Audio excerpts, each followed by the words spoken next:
Hello viewers, অচিন্ততার free coaching চ্যানেলে তোমাদের সকলকে স্বাগত জানাই।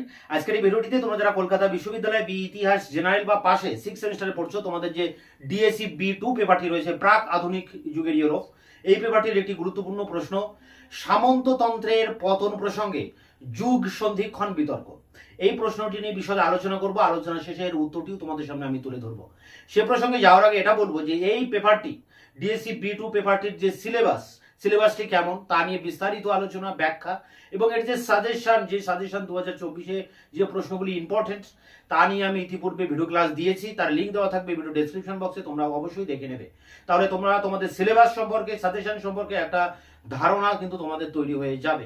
এবং সাজেশনের অনেকগুলি প্রশ্নের উত্তর, যেমন বিজ্ঞান বিপ্লব, সামরিক বিপ্লব, মূল্য বিপ্লব, বৈজ্ঞানিক সংস্থা ও একাডেমি, এছাড়া ফিফথ ভ্যাসালেজ সামন্ততন্ত্রের উপরে, এরকম একাধিক প্রশ্নের উত্তর, বা ইংল্যান্ডে কেন শিল্প বিপ্লব হয়েছিল, এইসব প্রশ্নের উত্তর কিন্তু ইতিপূর্বে আমি আমার চ্যানেলে আপলোড করেছি। তারও লিঙ্ক দেওয়া থাকবে ভিডিও ডেসক্রিপশন বক্সে, তোমরা অবশ্যই ভিডিওগুলো দেখে নেবে।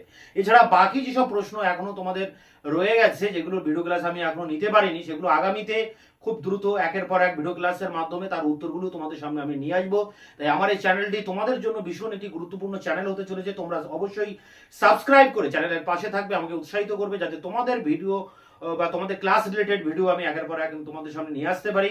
তোমরা বন্ধুদের কাছে শেয়ার করবে, বা ভিডিওটি ভালো লাগলে অবশ্যই একটি লাইক দেবে। এছাড়া তোমাদের বন্ধুদের মধ্যে অনেকেরই হয়তো পল সায়েন্স 6 সেমিস্টারে রয়েছে বা এডুকেশন 6 সেমিস্টারে রয়েছে। এই দুটি বিষয়ও কিন্তু আমি আমার এই চ্যানেলের ভিতর দিয়ে তার সিলেবাস, সাজেশন এবং তার উত্তরগুলি নিয়েও আসবো, এবং ইতিমধ্যেই এসে অনেকগুলি ক্লাসও আমি দিয়েছি। তাই অবশ্যই তোমরা বন্ধুদের কাছে আমার চ্যানেলকে অবশ্যই শেয়ার করবে। তো যাই হোক, চলে আসি আমাদের মূল আলোচনার বিষয়ে। দেখো প্রশ্নটি কি আছে আমরা একবার বোর্ডে দেখে নিই। CU BA history general 6 semester DSC B2, এখানে প্রশ্নটি হচ্ছে ইউরোপে সামন্ততন্ত্র থেকে ধনতন্ত্রে উত্তরণে যুগ সন্ধিক্ষণ বিতর্ক। তা মূল প্রশ্ন যুগ সন্ধিক্ষণ বিতর্ক, এটি 20 নাম্বারের ইম্পর্টেন্ট প্রশ্ন। এটা 10ও দিতে পারে, 20তেও দিতে পারে। তা যুগ সন্ধিক্ষণ বিতর্কটা কেন? দেখো, সামন্ততন্ত্রটা একটা যুগ, অনেক দিন ধরে চলে ইউরোপে, প্রায় 600-700 বছর কি 1000 বছরের কাছাকাছি সামন্ততন্ত্র ইউরোপে টিকে ছিল। আর এখন পৃথিবীতে চলছে ধনতন্ত্রের যুগ। তাহলে এই যুগটা থেকে, সামন্ততন্ত্রের যুগ থেকে চলে এলো ধনতন্ত্রের যুগে। তাহলে মাঝখানে একটা ব্যাপার হয়ে দাঁড়ালো, একটা সন্ধিক্ষণ, একটা টার্নিং পয়েন্ট। একটা যুগ থেকে আরেকটা যুগের যে এই যে ট্রান্সফার হয়ে গেল, যে ট্রান্সিশন হয়ে গেল, এটাকে বলা হচ্ছে যুগ সন্ধিক্ষণ। এবং এটাকে কেন্দ্র করে অনেক বিতর্ক দেখা দিয়েছে ঐতিহাসিকদের মধ্যে। অনেকে বিভিন্ন রকম দৃষ্টিকোণ থেকে এই জিনিসটাকে ব্যাখ্যা করেছেন, তাই একে বলা হয় বিতর্ক। সামন্ততন্ত্রের থেকে ধনতন্ত্রের উত্তরণে যুগ সন্ধিক্ষণ বিতর্ক, যাকে ইংরেজিতে বলা যায় ট্রান্সিশন ডিবেট। এখন সামন্ততন্ত্রের পতন প্রসঙ্গে, মানে এই যে ট্রান্সিশন ডিবেট বা এই যে যুগ সন্ধিক্ষণ বিতর্ক, এটা নিয়ে অনেকেই গবেষণা করেছেন। তবে তার আগে একটুখানি আমাদের জেনে রাখা প্রয়োজন যে সামন্ততন্ত্র কাকে বলে। দেখো, ইউরোপে মধ্যযুগে কিন্তু সামন্ততন্ত্র, মানে এক কথা জমিদারি ব্যবস্থা, এটা ছিল ইউরোপের অর্থনীতির প্রধান মেরুদণ্ড। মানে যখন প্রাচীনকালে যে রাজবংশগুলি তাদের নিরাপত্তার জন্য, সাম্রাজ্যের নিরাপত্তার জন্য, মধ্যযুগে বিশেষ করে শার্লামেনের সাম্রাজ্য থেকেই এই সামন্ততন্ত্রের উত্থান হয়। তা শার্লামেনের মৃত্যুর পর তার সাম্রাজ্যের নিরাপত্তার তাগিদে বিভিন্ন অঞ্চলের আঞ্চলিক যারা ভূস্বামী, তারা সেই স্থানীয় প্রশাসনকে নিজের হাতে তুলে নেয়, এবং সেখানে তারা দুর্গ নির্মাণ করে, সেনাবাহিনী তৈরি করে তারা সেই অঞ্চলের কিন্তু রক্ষণাবেক্ষণ করতে থাকে। এবং পরবর্তীতে তারা রাজার কাছ থেকেও অনুমোদন পায় ওই জমিগুলিকে দেখাশোনা করার জন্য। এবং রাজার কাছ থেকে তারা যে অনুমোদন পায়, এবং সেক্ষেত্রে রাজার তারা ভ্যাসাল হিসেবে, রাজার অনুগত পোষ্য কর্মচারী হিসেবে তারা সেই অঞ্চলটি শাসন করতে থাকে।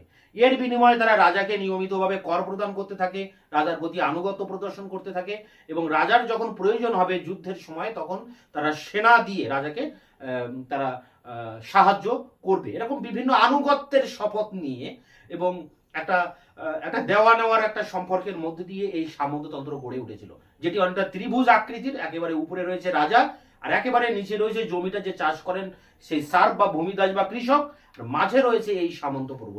তো এটা ছিল সামন্ততন্ত্র, যে সামন্ততন্ত্র ইউরোপের অর্থনীতির মেরুদণ্ড ছিল মধ্যযুগে। এখন আধুনিক যুগের সূচনাকালে 1300 বা চতুর্দশ শতকের দিকে গিয়ে এই সামন্ততন্ত্রের পতন ঘটে, এবং সেই জায়গায় পুঁজিবাদের আবির্ভাব ঘটে। তো এই যে সামন্ততন্ত্র থেকে পুঁজিবাদের উত্তরণ হচ্ছে, সমাজ পরিবর্তন হচ্ছে, এটাকেই বলা হচ্ছে যুগ সন্ধিক্ষণ। একটা যুগ থেকে আরেকটা যুগে মানুষ এসে পৌঁছাচ্ছে, তাই এটাকে বলা হচ্ছে যুগ সন্ধিক্ষণ, ট্রান্সলেশন। এবং এটাকে কেন্দ্র করে যে আলোচনা সেটাকেই বলা হচ্ছে বিতর্ক বা ডিবেট। তো দেখো, ট্রান্সলেশন ডিবেট বা এই সামন্ততন্ত্রের এই যে যুগ সন্ধিক্ষণ বিতর্ক নিয়ে আলোচনা করতে গিয়ে একজন মার্ক্সীয় ঐতিহাসিক মরিস ডব, তিনি কিন্তু সব থেকে বিখ্যাত ব্যক্তি এই সামন্ততন্ত্রের উপরে। তা সেই মরিস ডব তিনি প্রথম এই সামন্ততন্ত্রের বিতর্কে অংশগ্রহণ করেন এবং এই সম্পর্কে তিনি মতামত দেন। তিনি একটা গ্রন্থ লেখেন 1946 সালে, studies in the development of capitalism. Studies in the development of capitalism, এই গ্রন্থে তিনি এই যুগ সন্ধিক্ষণ বিতর্কের উপরে অর্থাৎ সামন্ততন্ত্রের পতন সংক্রান্ত দুটি অভিমত দিয়েছেন। তার বক্তব্যের মূল বিষয় হচ্ছে দুটি। এক নম্বর বক্তব্য হচ্ছে, তিনি বলছেন যে সামন্ততন্ত্রের যে ভর কেন্দ্র, সেই ভর কেন্দ্রে রয়েছে ভূমিদাস প্রথা। হ্যাঁ, ভূমিদাস বা যাকে আমরা সার্ভডম বলি, সেই ভূমিদাসরা হচ্ছেন সামন্ততান্ত্রিক উৎপাদন ব্যবস্থার ভর কেন্দ্র। তাই এই ভূমিদাস প্রথার যখনই অবসান হয় তখনই সামন্ততন্ত্রের পতন ঘটে। এটা তার প্রথম যুক্তি, নাম্বার ওয়ান। দু নম্বরে তিনি বলছেন যে সামন্ততন্ত্রের যে ব্যবস্থা, যে পরিকাঠামো, যে পরিকাঠামোর মধ্যে পরিকাঠামোটি কেমন সেটাকে আমরা যদি জানতে হয় তাহলে ম্যানর ব্যবস্থা পড়তে হবে। ম্যানর ব্যবস্থা তোমাদের টিকাতে ইম্পর্টেন্ট আছে, যেটার ভিডিও আমি পরবর্তীতে নিয়ে আসবো। ম্যানর হাউস মানে খামার বাড়ি, মানে যে বিরাট অঞ্চলে জমিদাররা রাজত্ব করতেন তার মাঝ বরাবর একটি জায়গার একটা বিরাট অঞ্চল নিয়ে জমিদাররা নিজেদের একটা খামার বাড়ি তৈরি করতেন। বিরাট বড় পাঁচিল ঘেরা জায়গা, যার মধ্যে নিজস্ব প্রাসাদ থাকতো, কর্মচারীদের ভবন থাকতো, গির্জা থাকতো, কারখানা থাকতো, আস্তাবল থাকতো, জলাশয় থাকতো, সবকিছু নিয়ে একটা একটা একটা সুন্দর একটা উৎপাদন কেন্দ্র তৈরি করতেন এই সামন্ত প্রভুরা। এবং এইভাবেই ওই সামন্ততান্ত্রিক উৎপাদন ব্যবস্থাটা পরিচালিত হতো। শুধুমাত্র ওই যে ম্যানর হাউস, ম্যানর হাউসের ভিতরে গ্রামও থাকতো, শ্রমিকদের বা কৃষকদের গ্রাম। তা এই অঞ্চলের যেটুকু প্রয়োজন, মানুষের রুজি রুটির জন্য যতটুকু উৎপাদন প্রয়োজন ঠিক ততটুকুই কিন্তু উৎপাদন হতো। তা এটা ছিল সেই উৎপাদন ব্যবস্থা। কিন্তু সেই উৎপাদন ব্যবস্থার ভিতরে সমস্যা দেখা দেয়। মরিস ডবের বক্তব্য অনুযায়ী উৎপাদন কাঠামোর মধ্যে বিরোধ দেখা দেয়। কারণ এ সময় বাণিজ্য বিপ্লব হয় ইউরোপে। আমরা জানি 14 শতক নাগাদ ইউরোপে হয় বাণিজ্য বিপ্লব। সেই বাণিজ্য বিপ্লবের সূত্র ধরে এই ম্যানর হাউসে বিভিন্ন বণিকেরা বিভিন্ন বাণিজ্যিক পণ্য এনে হাজির হয় এবং সেই পণ্যগুলিকে ক্রয় করতে গিয়ে সামন্ত প্রভুরা তাদের অর্থের প্রয়োজন হয়। তখন তারা এই তাদের কৃষকদের উপরে বা ভূমিদারদের উপরে অতিরিক্ত কর চাপাতে থাকে। এবং সেই করটিও তারা আগে শস্যের বিনিময়ে নিত, এখন তারা নগদ অর্থে সেই করগুলি আদায় করতে থাকে। ফলে কি একটা নগদীকরণ ঘটে, খাজনার নগদীকরণ। এর ফলে সেখানে পুঁজিবাদের আবির্ভাব ঘটে এবং স্বাভাবিকভাবে সামন্ততন্ত্রের পতন ঘটে। তাই এই সামন্ততন্ত্রের পতনে এই যে আভ্যন্তরীণ সংকট, এই আভ্যন্তরীণ সংকটকে কিন্তু দায়ী করছেন মরিস ডব। এবং তিনি আরো বলছেন যে এই যে আভ্যন্তরীণ ক্ষেত্রে যে উৎপাদন ব্যবস্থাটি ছিল, সেই উৎপাদন ব্যবস্থা এই জমিদারদের যে বাড়তি চাহিদা, সেই চাহিদা কিন্তু মেটাতে পারছিল না। এবং জমিদারদের যে নিত্য নতুন তাদের যে বিভিন্ন জিনিসপত্র কেনার যে চাহিদা তৈরি হয়েছে, সেই চাহিদা তাদেরকে এই উৎপাদন ব্যবস্থা, সামন্ততান্ত্রিক উৎপাদন ব্যবস্থা সেই সামন্ত প্রভুদের চাহিদা মেটাতে ব্যর্থ হচ্ছে। ফলে সামন্ততান্ত্রিক ব্যবস্থাটি পতন বা ধ্বংস হচ্ছে। একথা কে বলছেন? মরিস ডব। তার দুটি কথা, একটা তার ভূমিদাস প্রথার কথা বলছেন, আরেকটি তিনি বলছেন অন্তবিরোধের কথা। মানে তিনি বলছেন যে উৎপাদন যে সম্পর্কটা ছিল ভূমিদাসদের সাথে সামন্ত প্রভুর, সেই সম্পর্কটা কিন্তু নষ্ট হয়ে যাচ্ছে। দেখো, এই যে প্রশ্নটি যুগ সন্ধিক্ষণ বিতর্ক, এটা কিন্তু খুব টাফ একটা বিষয়, খুব কঠিন বিষয়, খুব যে ইজি ম্যাটার তা কিন্তু নয়। এটা ইজি নয় বা খুব সহজ নয় বলেই কিন্তু এত বিতর্ক। তাই এই বিষয়টা যদি তোমরা একটু ভালো করে বোঝার চেষ্টা করো তবেই কিন্তু এই 20 নাম্বার মানে প্রায় 1000 ওয়ার্ডের নোটস তখনই মুখস্থ রাখতে পারবে। এই জিনিস এমন নয় যে পুরো মুখস্থ মানে পড়ে গেলাম, মুখস্থ হয়ে গেল, পরীক্ষায় লিখে এলাম, সেই জিনিসটা বা সেরকম প্রশ্নের উত্তর কিন্তু এটা নয়। তাই এই প্রশ্নটির উত্তর তোমাদের মুখস্থ করতে গেলে ভালোভাবে আগে ঘটনাটা বুঝতে হবে। ঠিক আছে? তাহলে সামন্ততান্ত্রিক উৎপাদন পতনের ক্ষেত্রে যুগ সন্ধিক্ষণ বিতর্কের ক্ষেত্রে মরিস ডব প্রথম বক্তব্য রাখছেন, মার্ক্সীয় ঐতিহাসিক। তার গ্রন্থে 1946 সালে studies in the development in capitalism গ্রন্থে তিনি এখানে দুটি অভিমতের কথা বলছেন। প্রথম অভিমত বলছেন সামন্ততন্ত্রের মূল ঘর কেন্দ্র ভূমিদাস প্রথা, ভূমিদারের চাষবাস করত, সেই ভূমিদাসদের যখন অবসান ঘটছে তখন সামন্ততন্ত্রের পতন ঘটছে। আর দ্বিতীয় আরেকটি কারণ কি তিনি খাড়া করছেন, সেটি হচ্ছে অন্তবিরোধ। যে উৎপাদন ব্যবস্থা ছিল সেই উৎপাদন ব্যবস্থা জমিদার বা সামন্ত প্রভুদের যে নিত্য নতুন চাহিদা, সেই চাহিদাকে পূরণ করতে পারছিল না। ফলে এই অন্তবিরোধ বা সামন্ততন্ত্রের আভ্যন্তরীণ ক্ষেত্রে সংকট দেখা দেয় এবং পতন ঘটে সামন্ততন্ত্রের। কথা বলছেন মরিস ড। তিনি এরপরে যেটা বিষয়টা আসছে, মার্কিন অর্থনীতিবিদ পল সুইজি, মার্কিন অর্থনীতিবিদ পল সুইজি তিনি আবার বলছেন যে এই আভ্যন্তরীণ সংকট সামন্ততন্ত্রের পতনের জন্য দায়ী নয়। মরিস ডব কোন তত্ত্ব দিয়েছেন? আভ্যন্তরীণ সংকটের তত্ত্ব। অ্যাকচুয়ালি সামন্ততন্ত্রের পতনের দুটো তত্ত্ব খুবই ইম্পর্টেন্ট। একটা আভ্যন্তরীণ সংকট যেটা মরিস ডব দেখাতে চাইছেন, আরেকটি হচ্ছে বাহ্যিক সংকট বা বাহ্যিক চাপ, বাণিজ্যের চাপ, যেটা পল সুইজি, মার্কিন অর্থনীতিবিদ পল সুইজি দেখাতে চাইছেন। তিনি পুঁজিবাদের কথা বা বাণিজ্যের প্রেসারের কথা বলছেন। এই আভ্যন্তরীণ সংকট আর বাহ্যিক সংকট, এই দুটো থিওরি ভালো করে বুঝতে পারলে তবেই তোমরা বুঝতে পারবে সামন্ততন্ত্রের পতন সম্পর্কে। সামন্ততন্ত্রের পতন নিয়েও কিন্তু আলাদা একটি প্রশ্ন আছে যে সামন্ততন্ত্রের পতনের কারণ কি। এই একই উত্তর তোমরা লিখতে পারবে, আলাদা করে কিছু করার দরকার নেই। সামন্ততন্ত্রের পতনের উপরেই কিন্তু আলোচনা হচ্ছে বিষয়টি। দেখো এখানে পল সুইজি বলছেন যে আভ্যন্তরীণ সংকট সামন্ততন্ত্রের পতনের জন্য দায়ী নয়। তিনি মরিস ডবের বক্তব্যের বিরোধিতা করছেন। তিনি বলছেন যে বাহ্যিক কারণই হচ্ছে সামন্ততন্ত্রের পতনের প্রধান কারণ। এবং এই বাহ্যিক কারণটা কি? বাহ্যিক কারণ হচ্ছে বাণিজ্যিক যে বিপ্লব, সেই বিপ্লবের কথা তিনি বলছেন যে বাণিজ্যের বিস্তারকে তিনি সামন্ততন্ত্রের পতনের অন্যতম কারণ বলেছেন। এখানে মরিস ডব কিন্তু বাণিজ্যের যে বিস্তার বা বাণিজ্য বিপ্লব তার তত্ত্বকে অস্বীকার করেননি। তিনি আভ্যন্তরীণ সংকটটাকে প্রধান কারণ বলেছেন। অবশ্য বাণিজ্য বিপ্লবের কথা কিন্তু অস্বীকার করেনি, কারণ তিনি বলেছেন যে বাণিজ্য বিপ্লবের সূত্রে বণিকরা ম্যানরগুলোতে আসছে বিভিন্ন বাণিজ্য পণ্য নিয়ে, যে পণ্যগুলো কিনতে গিয়ে সামন্ত প্রভুদের অর্থের প্রয়োজন হচ্ছে তখন তারা বাড়তি কর চাপাচ্ছে কৃষকদের উপরে। সেই বাড়তি কর তখন তারা দিতে পারছে না, তারা ম্যানর ছেড়ে পালিয়ে যাচ্ছে।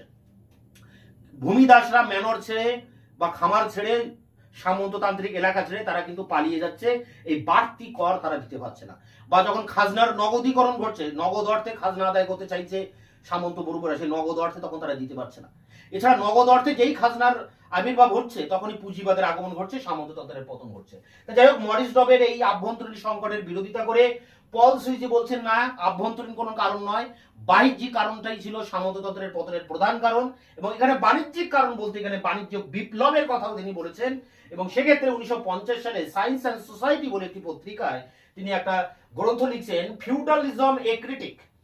এই গ্রন্থে তিনি ডবের বক্তব্যের বিরোধিতা করছেন, করে তিনি এই বাণিজ্যিক তত্ত্বের বিষয়টিকে খাড়া করছেন। তিনি বলছেন যে এখন উৎপাদন, এই সময় সামন্ততান্ত্রিক ব্যবস্থায় যে উৎপাদন চলছিল সেই উৎপাদন ক্রমশ বাজারমুখী হয়ে উঠছে, নগর কেন্দ্রিক হয়ে উঠছে। অতিরিক্ত যে উৎপাদন ছিল সেই উৎপাদিত অতিরিক্ত পণ্য সেগুলো সব শহরে চলে যাচ্ছে। এর ফলে কি একটা বাণিজ্য হচ্ছে, একটা ব্যবসায়িক আদান প্রদান চলছে নগরের সাথে সামন্ত প্রভুর ম্যানরগুলির সাথে, এবং এর ভিতর দিয়ে একটা বাণিজ্যের প্রসার ঘটছে। এবং উৎপাদন হয়ে যাচ্ছে বাজারমুখী।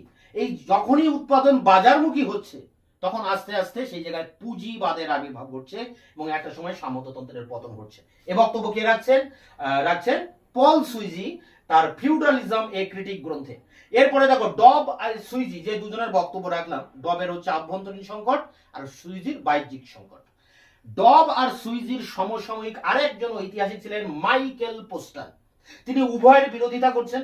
উভয়ের বক্তব্য বলতে এই মরিস ডবের যে আভ্যন্তরীণ তত্ত্ব এবং পল সুইজির বাণিজ্যিক বিপ্লবের তত্ত্ব দুটোকেই অস্বীকার করে তিনি একটা নতুন তত্ত্ব খাড়া করছেন, যে তত্ত্বটির নাম হচ্ছে জনসংখ্যাগত তত্ত্ব, ডেমোগ্রাফিক থিওরি।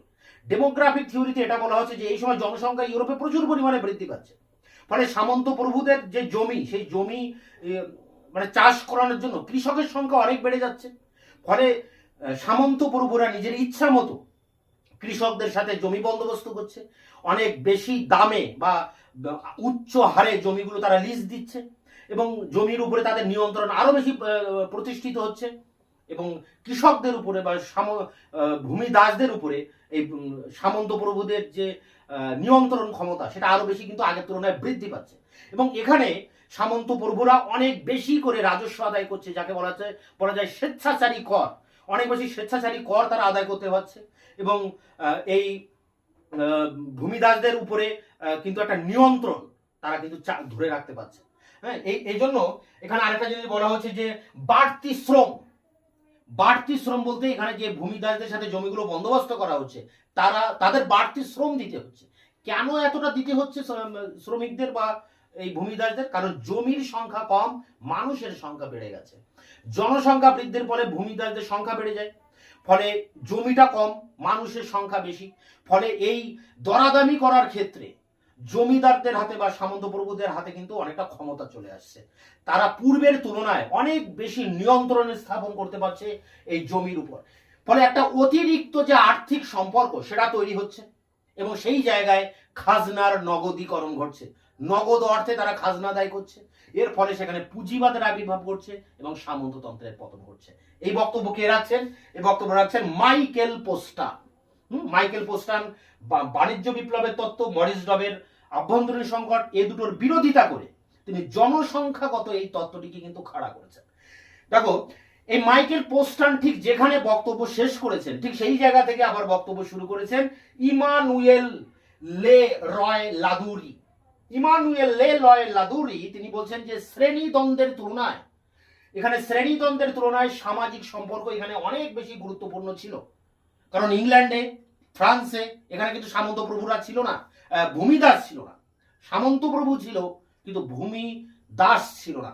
এছাড়া দক্ষিণ ফ্রান্সে যে পরিবর্তনটা হয়, সামাজিক ক্ষেত্রে যে পরিবর্তন হয়, তার ফলে জমির যে চূড়ান্ত বিভাজন, সেই বিভাজন ঠিক হয়ে যায়। বাণিজ্যিকীকরণ ঘটে জমির, এবং জমির বাণিজ্যিকীকরণের ভিতর দিয়ে পুঁজিবাদের আবির্ভাব ঘটে এবং সামন্ততন্ত্রের পতন ঘটে। ইমানুয়েল লে লয় লাদুরি এই বক্তব্য রাখছেন। তাহলে এখানে আমরা চারজনের বক্তব্য পেলাম: মরিস ডব, পল সুইজি, মাইকেল পোস্টান, ইমানুয়েল লে লাদুরি। কিন্তু সব থেকে বিখ্যাত যার বক্তব্য, সেই বক্তব্যে এবার আসছে। দেখো, 1970 সালে ব্রিটিশ মার্ক্সীয় ঐতিহাসিক রবার্ট ব্রেনার তিনি একটা নতুন মতামত তুলে ধরছেন, সম্পূর্ণ নতুন মতামত, এবং সেই নতুন মতামত তুলে ধরার ভিতর দিয়ে একটা নতুন বিতর্কের সূত্রপাত হচ্ছে, যাকে বলা যায় ব্রেনার বিতর্ক বা ব্রেনার ডিবেট। এই ব্রেনার ডিবেট অনেক সময় টিকাতে আসে, এটা এতটাই গুরুত্বপূর্ণ একটি বিতর্ক। তিনি 1976 সালে পাস্ট অ্যান্ড প্রেজেন্ট যে পত্রিকা, এই পাস্ট অ্যান্ড প্রেজেন্ট খুব ইম্পর্টেন্ট পত্রিকা, এই পত্রিকায় তিনি একটা প্রবন্ধ লিখছেন, agrarian class structure and economic development in pre industrial Europe. এই গ্রন্থে তিনি বাণিজ্যিকীকরণ তত্ত্ব, জনসংখ্যাগত তত্ত্ব, দুটো তত্ত্বকেই অস্বীকার করছেন। মাইকেল পোস্টানের যে জনসংখ্যাগত তত্ত্ব এবং পল সুইজির যে বাণিজ্য বিপ্লবের তত্ত্ব, দুটি তত্ত্বকেই তিনি অস্বীকার করছেন। তবে তিনি কিছুটা ডবের তত্ত্ব মেনে নিয়েছেন। ডবের তত্ত্ব কি ছিল? আভ্যন্তরীণ সংকট, সেই সংকটটাকে কিছুটা তিনি মেনে নিয়েছেন। ডব যেখানে বলেছিলেন যে সামন্ত প্রভু আর ভূমিদাসদের মধ্যে যে ক্লাস স্ট্রাগল যে সম্পর্ক ছিল, শ্রেণীদ্বন্দ্বের যে সম্পর্ক ছিল, যে কথা ডব বলেছিলেন, এবং এ বক্তব্য আবার রডনি হিল্টন বলে আর এক ঐতিহাসিকও কিন্তু স্বীকার করে নিয়েছিলেন। এই বক্তব্য কিছুটা এই রবার্ট ব্রেনার মেনে নিয়েছেন এবং তিনি বলছেন যে বাণিজ্যিক গতি প্রকৃতি, এই যে বাণিজ্য বিপ্লবের তত্ত্বকে তিনি অস্বীকার করছেন ব্রেনার, এবং অস্বীকার করে কি বলছে যে বাণিজ্যিক যে গতি প্রকৃতি বা এই যে জনসংখ্যার কথা বলা হচ্ছে, এখানে বলেছিলেন মাইকেল পোস্টান যে জনসংখ্যার কথা বলেছিলেন, সেই জনসংখ্যার হ্রাস বৃদ্ধি সব জায়গায় তো সমান নয়। বাণিজ্যের অগ্রগতিও সব জায়গায় সমান নয় ইউরোপে, আবার জনসংখ্যারও হ্রাস বৃদ্ধি সব জায়গায় সমান নয়। তাই এই দুটির যেমন হচ্ছে পূর্ব ইউরোপের কথা যদি বলি, তা পূর্ব ইউরোপে কিন্তু সামন্ততন্ত্র বহুদিন টিকে ছিল এবং পূর্ব ইউরোপেও কিন্তু খাজনার নগদীকরণ ঘটে, সেখানেও বাণিজ্য বিপ্লব হয়। বরং বাণিজ্য বিপ্লবের সূত্র ধরে এই পূর্ব ইউরোপে সামন্ততন্ত্র আরো বেশি শক্তিশালী হয়। তাহলে এই থিওরিগুলো কিন্তু সেখানে খাটছে না পূর্ব ইউরোপে। এই কথাগুলো এই রবার্ট ব্রেনার কিন্তু তুলে ধরতে চাইছেন এবং বলছেন যে পূর্ব ইউরোপে বাণিজ্যিকীকরণের ফলে সেখানে সামন্ততন্ত্র টিকে ছিল। এই কারণে বলা যায় যে জনসংখ্যার বৃদ্ধি এবং বাণিজ্য বিপ্লব এগুলো নির্ভর করে, এই যে এইসব বিষয়গুলো নির্ভর করে সেই অঞ্চলের সংশ্লিষ্ট সেই অঞ্চলের যে শ্রেণী কাঠামো, তার যে আভ্যন্তরীণ যে শ্রেণী বিন্যাস, সেই বিন্যাসের উপর নির্ভর করে এই বাণিজ্য তত্ত্ব বা এই জনসংখ্যাগত তত্ত্ব। মানে এখানে রবার্ট ব্রেনারের বক্তব্য একটু ক্রিটিক্যাল, এটাকে একটু ভালো করে বুঝতে হবে। তিনি বলতে চাইছেন, আরেকবার আমি রিপিট করছি, যে এই যে বাণিজ্য বিপ্লবের কথা বলা হচ্ছে বা এই যে জনসংখ্যাগত তত্ত্বের কথা বলা হচ্ছে, তিনি এগুলোকে বিরোধিতা করছেন। বিরোধিতা করে বলছেন যে ইউরোপের সর্বত্র জনসংখ্যা হ্রাস বৃদ্ধি সমানভাবে ঘটেনি, বাণিজ্য বিপ্লব সমানভাবে সব জায়গায় দেখা দেয়নি। তাই যদি হতো তাহলে পূর্ব ইউরোপের সামন্ততন্ত্র এতদিন টিকে থাকতো না, তারপরেও চতুর্দশ শতকের পরেও। তাহলে তার কথার মূল বক্তব্য এই যে এই বিষয়গুলি মানে জনসংখ্যা হ্রাস বৃদ্ধি বা বাণিজ্যের গতি প্রকৃতি, এগুলো কোনো একটি অঞ্চলের যে শ্রেণী বিন্যাস, সেই শ্রেণী বিন্যাসের উপর অনেকটা নির্ভর করে, তার উপরে বেস করে সেটাকে আলোচনা করা যায়। এবং এক্ষেত্রে তিনি পূর্ব ইউরোপের যে সামন্ততন্ত্র টিকে ছিল দীর্ঘদিন, সেখানে বাণিজ্য বিপ্লব হওয়া সত্ত্বেও সেই বিষয়টাকে তুলে ধরেছেন এবং সেখানে বলছেন যে বাণিজ্য বিপ্লবের ভিতর দিয়ে পূর্ব ইউরোপের সামন্ততন্ত্র আরো বেশি শক্তিশালী হয়ে উঠেছিল, যাকে আমরা বলি দ্বিতীয় সামন্ততন্ত্র, যাকে বলি সেকেন্ড সার্ভডম। তা যাই হোক, এই ছিল ব্রেনারের মূল বক্তব্য। এরপরে যে একদম শেষ যিনি বক্তব্য রাখছেন, দেখো পেরি এন্ডারসন। এই পেরি এন্ডারসনকে বলা হয় মার্ক্সবাদী সমন্বয়বাদী। তিনি মার্ক্সবাদের সাথে অর্থনীতির একটা সমন্বয় ঘটানোর চেষ্টা করেছেন এবং তিনি বলছেন যে শ্রেণী বিভক্ত যে সমাজ, সেই সমাজের একদিকে থাকে কারা, প্রোলেতারিয়েত, মানে সমাজের একেবারে শ্রমিক কৃষকেরা থাকে, আর একদিকে থাকে বুর্জুয়া। তাহলে একদিকে বুর্জুয়া আর একদিকে থাকে প্রোলেতারিয়েত। মার্ক্সীয় আন্দোলনে কৃষক শ্রমিকদের প্রোলেতারিয়েত বলা হয়। তো এখানেও সামন্ততান্ত্রিক উৎপাদন ব্যবস্থায় বুর্জুয়া কারা, সামন্ত প্রভু, আর প্রোলেতারিয়েত কারা, এই ভূমিদাসেরা। এবার ইতিহাসের নিয়ম কি, যে এই প্রোলেতারিয়েতরাই একদিন বুর্জুয়াদেরকে হটিয়ে রাষ্ট্র ক্ষমতা দখল করবে। তাই এখানেও তাই হয়েছে, সেই ভূমিদাসেরা মানে প্রোলেতারিয়েতরা ইতিহাসের নিয়ম অনুযায়ী সামন্ততন্ত্রের অবসান ঘটায় এবং সেই জায়গায় পুঁজিবাদের কিন্তু আবির্ভাব করছে। তো এইভাবে সামাজিক সম্পর্ক অনেকটা অর্থনৈতিক কেন্দ্রিক হয়ে পড়ছে এবং পতন ঘটছে সামন্ততন্ত্রের। এই বক্তব্যের ভিতরে একটা জিনিস প্রত্যেকটা ঐতিহাসিক মেনে নিয়েছে, যে চতুর্দশ শতকে অর্থনৈতিক সংকট, বাণিজ্যের বিপ্লব, নগর অর্থনীতির বিকাশ ইত্যাদির ভিতর দিয়ে সামন্ততন্ত্র চতুর্দশ শতকে সামন্ততন্ত্রের পতন ঘটে এবং সেই জায়গায় নতুন করে ইউরোপে পুঁজিবাদের আগমন ঘটে, নতুন এক অর্থনীতির আবির্ভাব ঘটে, ইউরোপে পুঁজিবাদের আবির্ভাব ঘটে। এই সামন্ততন্ত্রের থেকে এই যে পুঁজিবাদের উত্তরণ, একটা যুগ থেকে আরেকটা যুগের এই যে উত্তরণ, এই উত্তরণ নিয়ে বিভিন্ন ঐতিহাসিকরা আলোচনা করেছেন এবং এই উত্তরণকে আমরা বলি ট্রান্সিশন ডিবেট বা যুগ সন্ধিক্ষণ বিতর্ক। যদি সামন্ততন্ত্রের পতন পড়ে পরীক্ষায়, তাহলে সেখানেও কিন্তু এই বক্তব্যগুলোই তোমাদের লিখতে হবে। এই ট্রান্সিশন ডিবেট, এই মরিস ডবের বক্তব্য, যে আভ্যন্তরীণ সংকটের কথা বলেছেন মরিস ডব, সেটা এখানে দেখো অনেক ঐতিহাসিক অনেক রকম বক্তব্য রেখেছেন। আমি আরেকবার শর্টকারে বলে দিচ্ছি। মরিস ডব তার গ্রন্থে এই আভ্যন্তরীণ সংকটকে দায়ী করেছেন এবং সেক্ষেত্রে দুটি বক্তব্য তিনি রেখেছেন, যে সামন্ততান্ত্রিক ব্যবস্থার ভর কেন্দ্র হচ্ছে ভূমিদাস প্রথা, যে ভূমিদাস প্রথার পতন ঘটলেই সামন্ততন্ত্রের পতন ঘটে। আরেকটি কারণ তিনি বলেছেন যে আভ্যন্তরীণ সংকট, মানে সামন্ততান্ত্রিক ব্যবস্থায় যে উৎপাদন ব্যবস্থা, সেই উৎপাদন ব্যবস্থা সামন্ত প্রভুদের যে নিত্য নতুন চাহিদা, সেই চাহিদা মেটাতে পারছিল না, ফলে সামন্ততন্ত্রের পতন ঘটে। এরপরে পল সুইজি তিনি বলছেন না, বাহ্যিক কারণ ইম্পর্টেন্ট, বাণিজ্যের সূত্র ধরে যে বাণিজ্যের প্রভাব এসে পড়ছে সামন্ততান্ত্রিক অর্থনীতির উপরে এবং সামন্ত প্রভুরা তাদের সেই তাদের যে সামন্ততান্ত্রিক উৎপাদন ব্যবস্থাটাকে আর ধরে রাখতে পারছে না।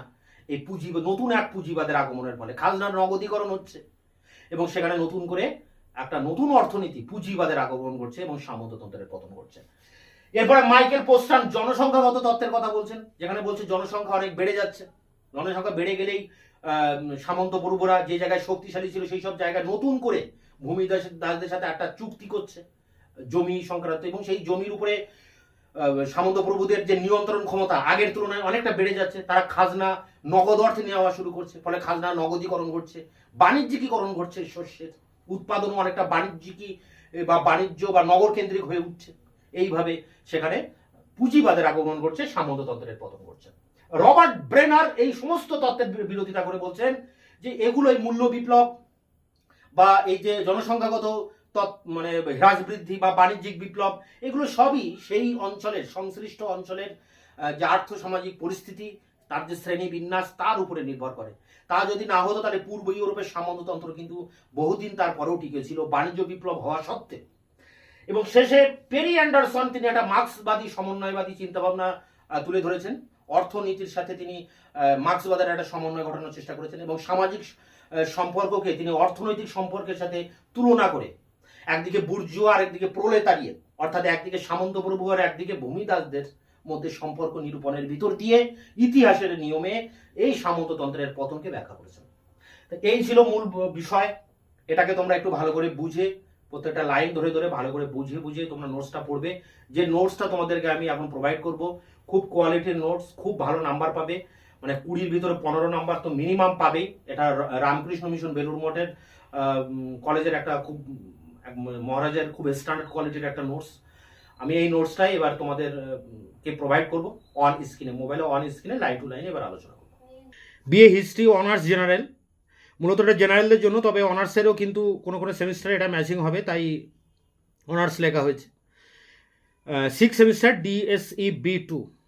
এখানে প্রশ্নটি হচ্ছে ইউরোপের সামন্ততন্ত্র থেকে ধনতন্ত্রের উত্তরণ প্রসঙ্গে যুগ সন্ধিক্ষণ বিতর্ক আলোচনা করো। বা প্রশ্ন আসতে পারে যে সামন্ততন্ত্রের পতনের কারণগুলি লেখো, একই উত্তর। এটাও বলে রাখি, এখানে হয়তো প্রশ্নটা উল্লেখ করা হয়নি, কিন্তু এই প্রশ্নটির উত্তরও একই হবে, সামন্ততন্ত্রের পতন নিয়েও এই একই উত্তর। প্রশ্নমান 20 বা 10, দেখো উত্তরটি দেখো, যুগ সন্ধিক্ষণ বিতর্ক ট্রানজিশন ডিবেট এর সূত্রে সামন্ততন্ত্রের অবসান প্রসঙ্গে বিশদ আলোচনা করেন মার্ক্সীয় অর্থনীতিবিদ মরিস ডব।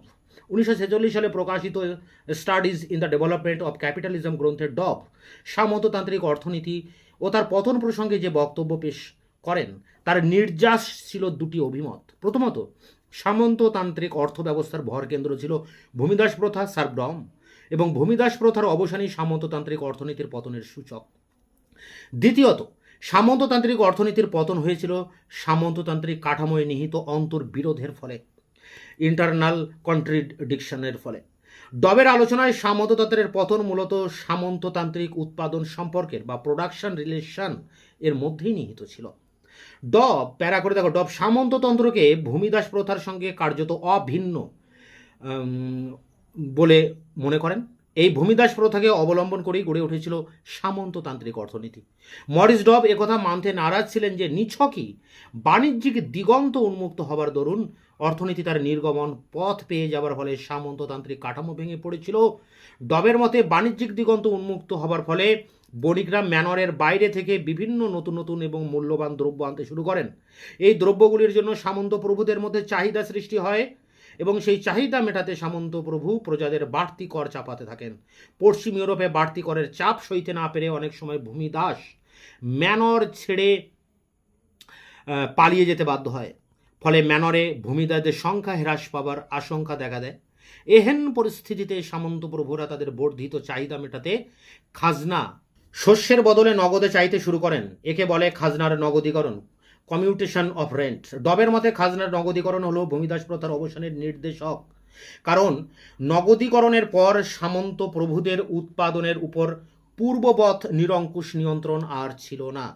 পরের প্যারা ডবের বক্তব্যের বিশেষত্ব, তিনি বাণিজ্য বিপ্লবকে উপেক্ষা না করেও সামন্ততন্ত্রের কাঠামোগত সমস্যাকেই সামন্ততন্ত্রের পতনে বেশি গুরুত্ব দিয়েছিলেন। তার মতে সামন্ততন্ত্রের পতনের মূল কারণ ছিল সামন্ত প্রভুদের ক্রমশ বাড়তে থাকা চাহিদা, যা সামন্ততান্ত্রিক কাঠামোর মধ্যে মেটানো সম্ভব ছিল না। চাহিদা ও উৎপাদন ব্যবস্থার এই বিরোধকেই ডব সামন্ততন্ত্রের অন্তবিরোধ বলেছেন। অর্থাৎ মরিস ডবের মূল বক্তব্য হলো, একটি উৎপাদন ব্যবস্থা রূপে সামন্ততন্ত্র আর টিকে থাকতে পারছিল না। শাসক শ্রেণীর হাতে অতিরিক্ত মুনাফা ও রাজস্ব তুলে দিলে সামন্ততান্ত্রিক উৎপাদন ব্যবস্থা ব্যর্থ হতে শুরু করে। ফলে সামন্ততন্ত্রের পতন এক প্রকার আসন্ন হয়েছিল। অর্থাৎ সামন্ততন্ত্রের পতনের কারণ তার নিজস্ব অভ্যন্তরীণ অর্থনৈতিক সংকটের মধ্যেই জড়িত। এই পর্যন্ত ছিল ডবের বক্তব্য। এরপরে দেখো, পল সুইজি, মার্কিন অর্থনীতিবিদ পল সুইজি ডবের এই অন্তবিরোধের তত্ত্ব মানেন না। তিনি বলেন সামন্ততন্ত্রের পতনের কারণ অভ্যন্তরীণ নয়, তা বাহ্যিক। আর এই বাহ্যিক কারণ ছিল বাণিজ্যিক এবং বাণিজ্যের ক্রমবর্ধমান বিস্তার সামন্ততন্ত্রের পতন ডেকে আনে। 1950 সালে সায়েন্স অ্যান্ড সোসাইটি নামক পত্রিকায় সুইজি ফিউডালিজমে ক্রিটিক প্রবন্ধে ডবের বক্তব্যের সমালোচনা করতে গিয়ে একাদশ শতাব্দী থেকে শুরু হওয়া ইউরোপের বাণিজ্য বিপ্লবের সঙ্গে সামন্ততান্ত্রিক অর্থনীতির পতনের যোগসূত্র ব্যাখ্যা করতে গিয়ে তার বাণিজ্যিকীকরণ তত্ত্ব কমার্শিয়ালাইজেশনের তত্ত্ব উপস্থাপিত করেন। সুইজির মতে দ্বাদশ ত্রয়োদশ শতকে নগরায়নের প্রক্রিয়া ছিল সামন্ততন্ত্রের অবসানের অন্যতম কারণ।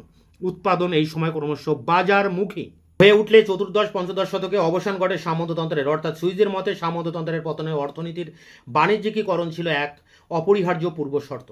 প্যারা করে ডব ও সুইজের সমসাময়িক ইতিহাসবিদ মাইকেল পস্টান অবশ্য উভয়ের মতামতকে মেনে নিতে পারেননি। সামন্ততন্ত্রের সঙ্গে যুক্ত এই সকল অর্থনৈতিক ও উৎপাদন ব্যবস্থার সংকটের পরিবর্তে পোস্টান একটি স্বতন্ত্র বিষয়কে সামন্ততন্ত্রের পতনের কারণ হিসেবে তুলে ধরেছেন। সেটি হলো জনসংখ্যাগত তত্ত্ব, ডেমোগ্রাফিক থিওরি। তার মতে সামন্ততন্ত্রের সমস্যা তার কাঠামোতে নিহিত ছিল না, তা ছিল সামন্ততন্ত্রের আয়তন এবং শক্তি বিন্যাসের উপর নির্ভরশীল। ম্যালথুসীয় তত্ত্বের অন্যতম প্রবক্তা পোস্টান মধ্যযুগীয় অর্থনীতির ভিত্তি উল্লেখ করতে গিয়ে জনসংখ্যা এবং ভূমিদাস বন্দোবস্তকে অর্থনীতির সাধারণ উপাদান হিসেবে উল্লেখ করেছেন। তিনি বলেন, জনসংখ্যা বৃদ্ধির ফলে কৃষক বেশি রাজস্ব দিয়ে জমি লিজ নিতে চাইছে, ফলে ভূস্বামীর দরাদরির ক্ষমতা বাড়ছে। এর ফলে প্রথমত কৃষকদের আর্থিক পরিমাণে ভূস্বামীকে স্বেচ্ছাচারী রাজস্ব আরবিটারি ট্যাক্সেস দিতে থাকে। দ্বিতীয়ত বাড়তি শ্রম দিতে হচ্ছে এবং ভূস্বামী কৃষকদের উপর নিয়ন্ত্রণ ক্ষমতা বাড়ছে। পোস্টান দেখাচ্ছেন যে এর ফলে কৃষক ও ভূস্বামীদের মধ্যে অতিরিক্ত আর্থিক সম্পর্ক মানে এক্সট্রা ইকোনমিক্যাল রিলেশন তৈরি হয়। এর পাশাপাশি কৃষকদের উপর ভূস্বামীদের নিয়ন্ত্রণ কমে যায় এবং কৃষকদের স্বাধীনভাবে চলার পথ প্রশস্ত হয়। খাজনার নগদীকরণ ঘটে, পতন ঘটে সামন্ততন্ত্রের এবং পুঁজিবাদী অর্থনীতির সূচনা হয়।